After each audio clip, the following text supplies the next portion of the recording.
big surprise in Washington. This is the Republicans' 7-year effort to repeal and replace Obamacare hit a major roadblock. As we expected, voting on the bill is now delayed after Republicans could not get enough senators on board. At least 9 have said they oppose the plan in its current form.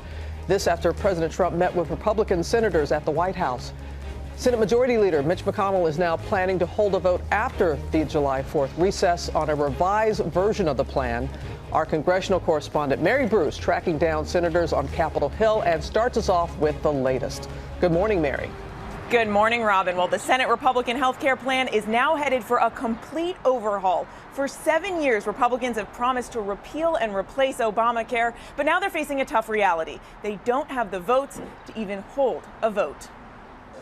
With health care reform out of reach, the closer-in-chief tried to rally the Republican troops. This will be great if we get it done, and if we don't get it done, it's just going to be something that we're not going to like, and that's okay. The president huddled with more than 40 Senate Republicans at the White House. We're getting very close. This morning, Republican leaders are optimistic, too. I think we've got a really good chance of getting there. It'll just take us a little bit longer. But for now, the votes just aren't there. What are you hoping to hear from the vice president tonight? Is there anything he can say to change your mind?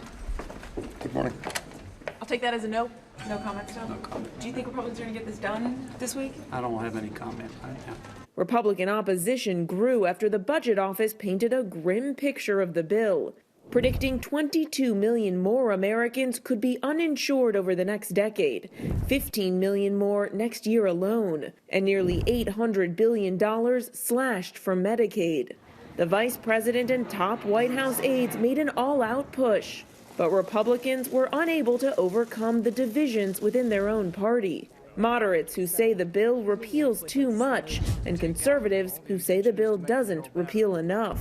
The bill would have to be fundamentally changed, and tinkering around the edges is not going to be sufficient to secure my vote. Outside the Capitol, Democrats put a face to the bill, holding pictures of Americans they say will suffer under the GOP plan. This is not just abstract numbers. These are real people. Republicans will now work on a new version and try again after the 4th of July recess. But, Robin, this still faces a big uphill climb. And if Republicans aren't able to get this done, the president has said it might be time to let Obamacare crash and burn. And, Mary, what could that mean to someone who is currently covered under the Affordable Care Act? Yeah, Robin, there is a lot of uncertainty out there in the healthcare market, but both parties up here say they want to do something to address these issues. The big question is now that in order to do that, the two parties may have to actually work together.